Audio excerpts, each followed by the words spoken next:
जय शनिदेव। प्रिय दर्शकों, मैं राजेश जोशी आपका ज्योतिष जागृति केवल सत्य कार्यक्रम में आज फिर से स्वागत करता हूं। प्रिय दर्शकों, चर्चा शुरू की थी मैंने मंगलिक योग को लेकर। परसों मैंने उसकी जनरल आपको विस्तृत जानकारी दी। कल मंगलिक की इंट्रोडक्शन के साथ साथ मंगलिक की कंसिडरेशन के बारे में भी जानकारी दी कि किन भावों में मंगलिक कंसिडर किया जाता है। पहले भाव में, चौथे भाव में, 7वें, 8वें और 12वें में अगर मंगल पड़ा हो तो मंगलिक कंसिडर किया जाता है। एक बात सदैव याद रखिएगा प्रिय दर्शकों, ये सिर्फ आप लगन कुंडली से ही देखिएगा, क्योंकि लगन कुंडली ही सबसे अप्रोप्रिएट होती है, जिसके हिसाब से दशाएं अंतरदशाएं चलती हैं, जिसके हिसाब से रत्न धारण किए जाते हैं, जिसके हिसाब से आपकी ज़िंदगी के सारे इवेंट्स हैपन होते हैं। कुछ ग्रंथों ने बहुत बाद में लिखा है कि ये चंद्र राशि से भी देखना चाहिए, शुक्र राशि से भी देखना चाहिए, लेकिन सबसे अच्छे रिजल्ट्स अगर इससे लेने हों तो सिर्फ आप लगन कुंडली पर ही अप्लाई करके देखिए, वही आपको सटीक निर्णय करने में सहायक सिद्ध होगा। तो कल हमने कंसिडरेशन की जैसे बात की थी प्रिय दर्शकों, आज बात करते हैं कैंसलेशन ऑफ मंगलिक दोष के कुछ जनरल पॉइंट्स की। कल से आपको विस्तृत जानकारी कैंसलेशन किन किन घरों में होता है वो बोर्ड के माध्यम से मैं हर लगन कुंडली में देना शुरू करूंगा। आज जनरल कैंसलेशन के कुछ पॉइंट्स समझ लीजिए। सबसे पहला पॉइंट प्रिय दर्शकों, अगर मंगल देवता सूरज के साथ डिग्री वाइज सट करके अस्त अवस्था में आ जाए, यानी अस्त अवस्था यानी डेड अवस्था में आ जाए, या उसकी रेज हमारी बॉडी तक पहुँचे ही ना। इसको एक एग्जांपल देके समझाता हूँ प्रिय दर्शकों। कोई रात को 11 बजे मेरे पास चल के आता है और वो कहता है कि जी सूरज की गर्मी ने तो मुझे झुलसा दिया, तो मैं सबसे पहले सोचूंगा कि रात को 10 बजे कौन सा सूरज प्रेजेंट होता है, वो तो अस्त हो चुका है। अस्त मतलब उसकी रेज हमारे इस ऑर्बिट में प्रेजेंट ही नहीं है। उसी तरह अगर मंगल देवता आपकी कुंडली में अस्त अवस्था में पड़ा हो, यानी उसकी रेज आपकी बॉडी तक पहुंची ही ना हो, तो मंगलिक योग को कैंसल माना जाता है। ये सबसे बड़ा और सबसे मेजर पॉइंट है, कृपया इसे नोट कर लीजिए। कोई इसे माने चाहे ना माने, लेकिन आप इसका साइंटिफिक रीज़न समझ लीजिए। शास्त्र सम्मत बात है, पूर्णतः आपको पता चलेगी। आप ग्रंथों शास्त्रों को भी पढ़ सकते हैं, नेट पर जाकर के भी इसकी रिसर्च कर सकते हैं, पंचांग तक में भी इसकी विस्तृत जानकारी आपको मिलेगी, वो भी आप पढ़ सकते हैं। तो दर्शकों, अगर पहली कंडीशन में मंगल अस्त अवस्था में आ जाए, यानी वो बलहीन हो जाए, तो रिजल्ट देने के काबिल नहीं होता और मंगलिक योग को कैंसल माना जाता है। ये सबसे पहला पॉइंट है। दूसरा पॉइंट प्रिय दर्शकों, अगर मंगल देवता जन्म कुंडली में 0 डिग्री के पड़े हों, 0 डिग्री का मतलब वो किसी भाव में रिजल्ट देने के काबिल ही ना हो, तो कैसे वो हमें बुरा रिजल्ट दे सकते हैं। वो कभी भी किसी भी सूरत में हमें किसी किस्म का रिजल्ट देंगे ही नहीं। तो अगर 0 डिग्री का मंगल पड़ा हो तो भी मंगलिक योग को कैंसल माना जाता है।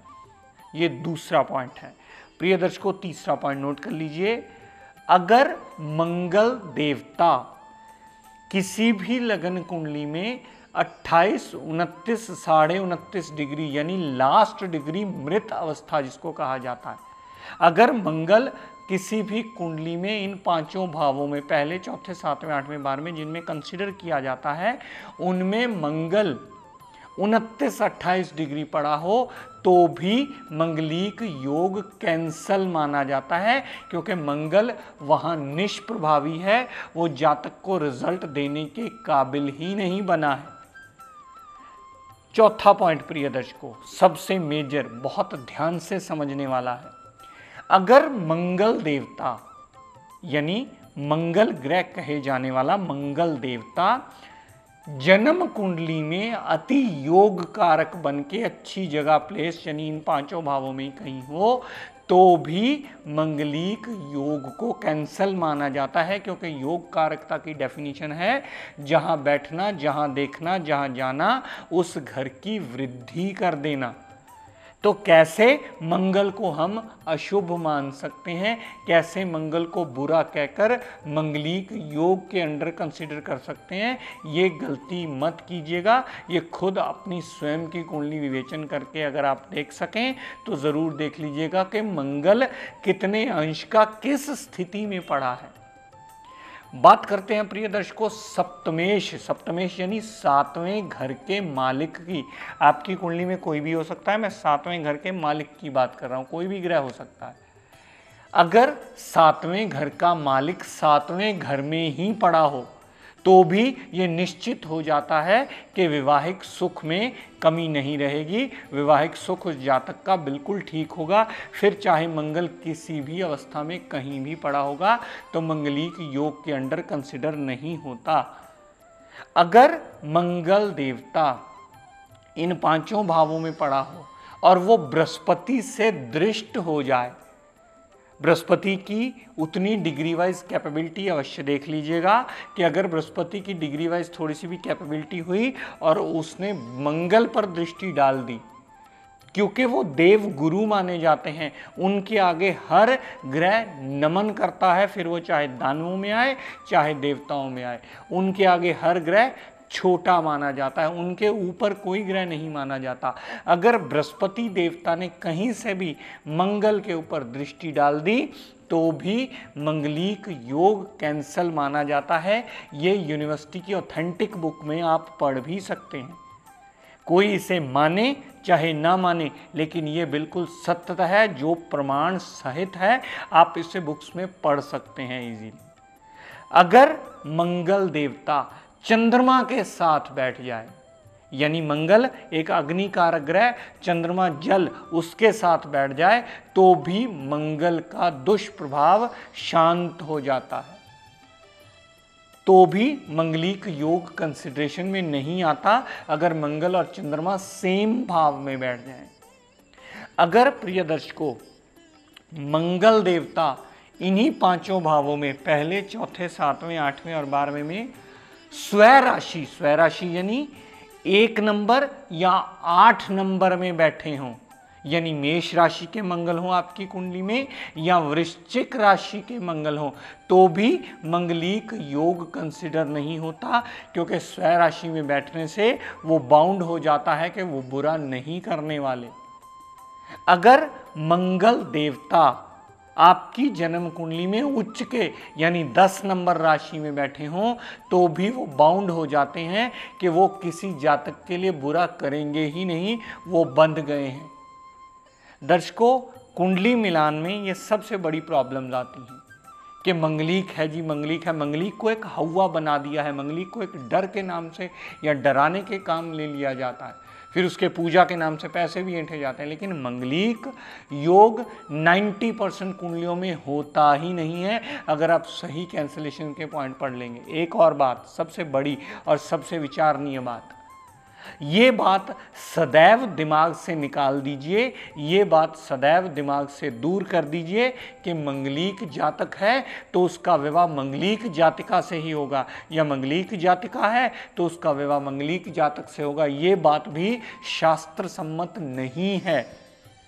शास्त्रों ने एक क्लॉज लिखा है कि जिस भाव में लड़के या लड़की का मंगल पड़ा हो, उसी भाव में लड़के या लड़की का कोई दूसरा पापी ग्रह या क्रूर ग्रह आ जाए, पापी या क्रूर ग्रह, सूर्य मंगल जो कि क्रूरता में आते हैं, शनि राहु केतु जो कि पापित्व और क्रूरता में आते हैं, अगर इन 5 ग्रहों में उसी भाव में, मान लीजिए कि लड़के का मंगल लगन में पड़ा है और लड़की का शनि लगन में पड़ा आ जाए, तो भी ये योग कैंसल माना जाता है, क्योंकि माइनस और माइनस का प्लस होना सृष्टि का नियम है। ये पंचांग तक में क्लॉज श्लोक सहित लिखा गया, उस क्लॉज को आप पढ़ करके जानकारी भी हासिल कर सकते हो।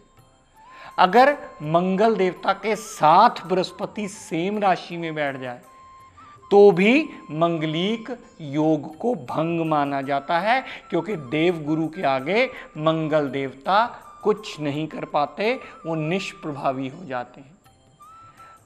एक और बड़ा मेजर पॉइंट प्रिय दर्शकों नोट कर लीजिए, अगर 7वें भाव का मालिक सातवें भाव को पूरी कुंडली में से कहीं से भी दृष्टि डाल दे तो भी मंगलिक योग कैंसल हो जाता है, क्योंकि वो खुद अपने भाव को बचाने के लिए बैठा हुआ है, जिसकी वजह से उसे दिक्कत परेशानियां नहीं आती, सातवां भाव बच जाता है, तो मंगलिक योग को कंसिडर नहीं किया जा सकता।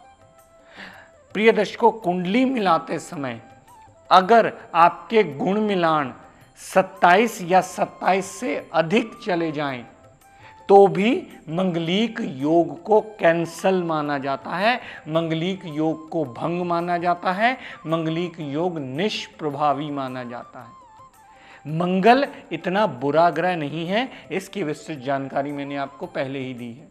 तो मंगल को सिर्फ समझने की ज़रूरत है कि मैरिड लाइफ में इसकी बहुत इंपॉर्टेंस है, ये आने वाली जनरेशन्स को कैसे रिजल्ट्स देने वाला है। मंगल देवता पापित्व में नहीं आता, मंगल देव सिर्फ अपनी क्रूरता की वजह से बदनाम हो गया है या इसकी रिसर्च में आधी अधूरी चीज़ रह गई है। तो मंगल को अगर सही रिसर्च से पढ़ोगे, सही दिशा से पढ़ोगे, तो आपको रिजल्ट पॉजिटिव मिलेंगे। आप देखोगे कि 80 to 90% कुंडलियां मंगलिक योग में आती ही नहीं। मंगलिक एक इतना बड़ा हुआ नहीं है जिसके नाम से हमें डर पैदा हो, लेकिन हमारे समाज की कुछ नीति ऐसी है, हमारे समाज की कुछ प्रवृत्ति ऐसी है कि मंगलिक कह दिया जाए, हम और सामने वाले दोनों ही डर जाते हैं। पता नहीं ये मंगलिक क्या भयंकर रोग की तरह फैला हुआ है। तो यहाँ हमारी खुद की सबसे बड़ी भूल होती है। खुद अगर कंसिडर ना कर पाएँ तो किसी सही विद्वान से मिलें जो शास्त्रों को जानता हो, शास्त्र सम्मत बात करे, शास्त्रों का प्रमाण आपको दे सके। आप कुछ भी नहीं करना चाहते, नेट पे जाइए, लाखों वेबसाइट्स मिलेंगी, इसकी कैंसलेशन के पॉइंट्स आपको बताते हुए अपनी डेट टाइम फीड कीजिए, वो बता देंगी आप नॉन मंगलिक हो, साथ में रिटर्न क्लॉज श्लोक सब आपको बता देंगी।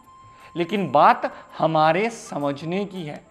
कल से मेरी कोशिश रहेगी कि आपको हर लगन कुंडली में कहाँ मंगल की प्लेसमेंट होने से वो मंगलिक बना और कहाँ मंगल की प्लेसमेंट होने से मंगलिक नहीं कंसिडर किया गया, इसकी विस्तृत जानकारी आपको 12 लग्नों में मैं दूं, ताकि आप इजीली समझ पाएँ कि ये इतनी बुरी चीज़ नहीं है जितनी हम लोगों ने इसे बना दिया है।